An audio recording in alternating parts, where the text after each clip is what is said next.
Unit number 1 solution and exercise question. Now question is number 13. The partial pressure of ethane over a solution containing 6.56 into 10 to the power minus 3 gram of ethane is 1 bar. If the solution contains 5 into 10 to the power minus 2 gram of ethane, then what shall be the partial pressure of gas? Means हमें एक given है, एक हमें दो condition given है इसमें, जिसमें ethane के सोल्यूशन है, मतलब एक इथेन का सोल्यूशन है हमारे पास, दो सोल्यूशन है मीन्स सिंपल। एक की हमें सारी कंडीशन गिवन है, दूसरी की हमें निकालनी है। तो इसका हमें क्या गिवन है, इसका हमें पार्शियल प्रेशर भी गिवन है, इसका हमें कितना ग्राम ऑफ इथेन हमने डाला वो भी गिवन है। इसका हमें पार्शियल प्रेशर गिवन नहीं है, बट ये गिवन है कितना ग्राम ऑफ इथेन हमने डाला है सोल्यूशन के अंदर। ठीक है, ये दो हमारे सोल्यूशन है। और इसमें क्या है, हमें निकाला पार्शियल प्रेशर। तो इसके अंदर हम जो फॉर्मूला यूज़ करने वाले हैं वो हम करेंगे हेनरीज लॉ का। किसका? हेनरीज लॉ का, जो कि क्या होता है, पार्शियल प्रेशर इंटू नहीं होता, partial pressure into K H into x. This is mole fraction, this is partial pressure and this is Henry's constant. So पहले हम करेंगे फर्स्ट, इससे हम निकालेंगे के एच। ठीक है, फर्स्ट वाले की हेल्प से निकालेंगे के एच, और देन सेकेंड में इसको डालेंगे और हम ये निकाल लेंगे, पार्शियल प्रेशर निकाल लेंगे। ठीक है, तो फर्स्ट हम इसको लेते हैं, पहला वाला सोल्यूशन लेते हैं और हम निकालते हैं के एच वैल्यू। ठीक है, इस सब को मैं अब कर देता हूँ वापस में, अब डायरेक्ट आंसर लिखते हैं हम लोग। सो फर्स्ट लेते हैं हम लोग फर्स्ट सोल्यूशन। ठीक है, इसका में कितने ग्राम ऑफ इथेन हमने डाला इस सोल्यूशन के अंदर, इथेन हमने सोल्यूशन के अंदर जो डाला वो डाला कितना, 6.56 इंटू 10 की पावर माइनस 3। और हम जो लॉ यूज़ करने वाले हैं, हेनरीज लॉ यूज़ करने वाले हैं, उसका जो फॉर्मूला होता है वो ये होता है। ठीक है, तो हमें क्या क्या चीज़ चाहिए के एच निकालने के लिए, हमें चाहिए पार्शियल प्रेशर और हमें चाहिए मोल फ्रैक्शन। सो हमें गिवन है कितने ग्राम ऑफ इथेन हमने सोल्यूशन के अंदर डाला है, एंड हमें गिवन है partial pressure, that is 1 bar. Now हमें निकालना मोल फ्रैक्शन, क्योंकि हमें गिवन प्रेशर हमें गिवन है, के एच निकालने के लिए हमें एक्स भी चाहिए होगा। सो हम एक्स निकालते पहले। सो एक्स कैसे निकलेगा, एक्स क्या होता है, मोल फ्रैक्शन। वो क्या होता है, number of moles of sample divide by total number of moles.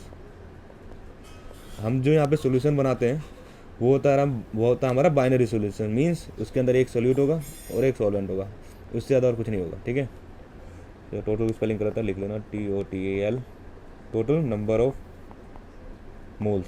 ठीक है, ये होता है मोल फ्रैक्शन का फॉर्मूला। नाउ इथेन का हमें ये गिवन है कि कितने ग्राम हमें डाला है, हमें इसका मोलर मास भी पता है कि इथेन का मोलर मास कितना होता है, 30 ग्राम।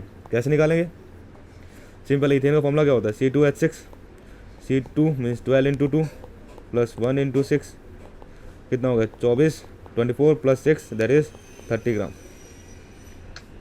दिस इज 30 ग्राम पर मोल, ध्यान रखना।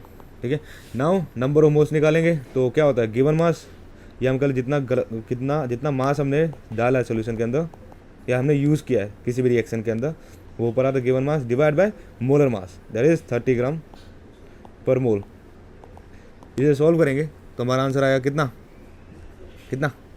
इसे कैलकुलेट करना, और इसका आंसर आएगा आपका कितना, 2.187 इंटू 10 की power minus 3 mole. So this is the number of moles of ethane when we put 6.56 into 10 की power minus 3 gram of ethane in solution. तो इतने नंबर ऑफ मोल्स उसमें होते हैं जब हम डालते हैं सोल्यूशन के अंदर। ठीक है, नंबर ऑफ मोल्स आ गए, अब हम निकालेंगे mole fraction, that is x.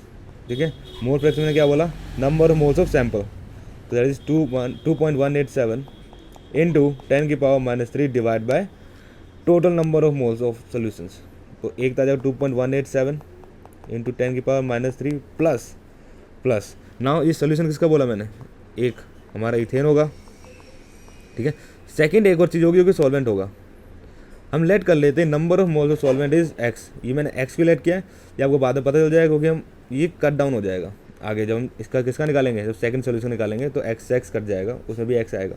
ठीक है, तो सिंपल मैंने एक्स लिख दिया, एक्स नहीं करता, इसे मैं कर देता हूँ क्या, जेड, क्योंकि एक्स हमारा मोल फ्रैक्शन है इसलिए मैं इसे जेड लिख देता हूँ। Number of moles of solvent is Z, तो simple plus Z. Now 2.187 into 10 की पावर माइनस 3, जो ये वैल्यू है बहुत ही छोटी है, कितनी छोटी है, ये है 0.002187, ये बहुत ही छोटी वैल्यू है, और इतनी छोटी वैल्यू है इसलिए हम इसे नेगलेक्ट कर देंगे। Into so divide by Z. ये आ गया हमारा क्या, मोल फ्रैक्शन, ठीक है, मोल फ्रैक्शन आ गया। नाउ इसे मैं थोड़ा साइड में लिख देता हूँ और बाकी सब रब कर दूंगा, ठीक है। और ये सब मैं इरेज कर देता हूँ, क्योंकि इसमें हमने क्या निकाला, इसमें हमने निकाल दिया मोल फ्रैक्शन, ठीक है। ये हमने मोल फ्रैक्शन निकाल दिया किसका, ये पहले वाले सोल्यूशन में, जिसमें इथेन हमने कितना डाला, 6.56 इंटू 10⁻³ ग्राम। ना इसके हेल्प से निकाल के हम KH कैसे निकालते हैं वो दिखाता हूँ आपको भी। तो जैसे कि मालूम है P कितना में गिवन है 1 बार, और हम कौन सा फॉर्मूला यूज़ कर रहे हैं, Henry's law, that is P equals to KH into x. P 1 bar है equals to KH into x, x की वैल्यू ये रही 2.187 इंटू 10⁻³ डिवाइड बाई एक्स। इसको हम लेफ्ट हैंड साइड लेके जाएंगे तो हो जाएगा x upon 2.187 into 10⁻³ so this is the value of KH। KH value constant रहेगी फॉर सेम गैस। एक गैस के लिए, किसी भी एक गैस के लिए, मतलब सेम गैस के लिए, मतलब ऑक्सीजन है तो उसके लिए KH वैल्यू कांस्टेंट रहेगी। भले नाइट्रोजन और ऑक्सीजन की अलग अलग होगी, बट KH अगर KH हम ऑक्सीजन की बात करें तो वो हम उसमें कितना ही डालें, अगर हम कितना डालें, लाइक हमने इसमें इतना डाला, अगर इसमें इतना डालेंगे, इथेन हमने पहले इतना डाला तो दूसरे में इतना डाला, पर उसकी KH वैल्यू क्या रहेगी, सेम रहेगी, सेम रहेगी, चेंज नहीं होगी KH वैल्यू, ठीक है। एक्स चेंज हो सकता है, P चेंज हो सकता है, पर KH सेम रहेगा, ठीक है, फॉर सेम गैस। ना हमारे पास KH की वैल्यू आ गई, तो हम KH वैल्यू साइड में लिख देते हैं, इसे हम रब कर देंगे, इसका हमारा काम नहीं है, अब इसको भी रब कर दो। सो KH वैल्यू कितनी है हमारी, KH वैल्यू आई x upon 2.187 into something nothing, ठीक है। ये हमारी KH वैल्यू है, इसका भी रब कर दो, रब कर दो, रब कर दो, रब कर दो, रब कर दो, और इसका भी रब कर दो। नाउ हमारा जो पहला सोल्यूशन था उसका काम इतना ही था कि हमें KH वैल्यू हमें दे देगा। ना अब सेकंड पे जाते हैं जिसका हमें पार्शियल प्रेशर निकालना है, ठीक है। तो सेकंड का हमें क्या क्या गिवन है, सेकंड का हमें गिवन है अगेन कितना ग्राम ऑफ हमने इथेन डाला है सोल्यूशन के अंदर, ठीक है। और हमें उसका मोलर मास मालूम है कितना ग्राम ऑफ डाला हमने, ग्राम, ये मैंने ग्राम इथेन, ठीक है। इसका मोलर मास पहले हमें निकाला था कितना है, 30 ग्राम, 30 ग्राम पर मोल। ना अगेन नंबर ऑफ मोल्स निकालेंगे इसे तो कितना आ जाएगा, 5 इंटू 10⁻² डिवाइड बाय 30 ग्राम। जब इसे सॉर्ट आउट करोगे, सॉल्व करोगे तो आ जाएगा 1.67 इंटू 10⁻³ मोल। अगेन हम निकालेंगे मोल फ्रैक्शन, ठीक है, और मोल फ्रैक्शन का भी सेम मेथड है। इसमें जो सॉल्वेंट होगा उसके नंबर ऑफ मोल्स कितने मान लेंगे, Z, ठीक है, इंटू प्लस Z, या X आ गया हमारे पास, ठीक है। अब इस फॉर्मूला देखेंगे, ये वाला formula, that is P equals to KH into x. KH की वैल्यू हमने इधर निकाल ली, ये रही, ठीक है। P पार्शियल प्रेशर जो हमें निकालना है, ये हमें फाइंड आउट करना है, ठीक है। ये हमने इधर निकाले, और x ये रहा, ठीक है। सिंपल वैल्यू पुट करनी है, KH is x upon x, नहीं सॉरी Z, Z, Z, हमने Z लिया था ना पीछे में Z लिया था, यहाँ पे Z आएगा, ठीक है, Z, तो Z अपॉन 2.187, पीछे मैंने Z लिया, अगर वहाँ पे मैंने भी x लिख दिया तो वापस Z ही कर देना उसे, ठीक है। अभी मैंने रब कर दिया तो मैं सही नहीं कर सकता उसे, तो Z कर देना, ठीक है। सो 2.17 इंटू 10⁻³ यहाँ पे मैंने नहीं लिखा, जो कि लिखा जाएगा, ये हम थोड़ा सा गलती कर दी इधर, इंटू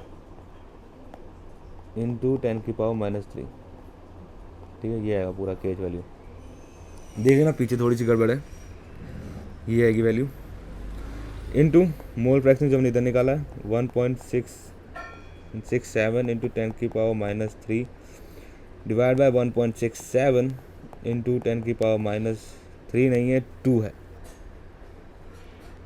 नहीं 3 है, 3 है, इंटू Z। नाउ इसमें भी देखोगे अगर 1.67 इंटू 10⁻⁻, ये भी वैल्यू बहुत छोटी है, क्या, बहुत छोटी वैल्यू है ये भी। अगर बहुत छोटी वैल्यू है तो इसे हम नेगलेक्ट कर देंगे, इसे भी तो हो जाएगा Z divide by 2.187 into 10⁻³ into 1.67 into 10⁻³ divide by Z cancel out, और जब इसे सॉल्व करोगे आपका आंसर आ जाएगा 0.764 बार। तो हमें क्या निकाला, ये क्या आ गया आपका, ये आपका आ गया partial pressure of the gas when we put 5 × 10⁻² gram of ethane in the solution. ठीक है, क्या आया 0.764 बार, ये आपका आंसर है partial pressure of the gas. Okay.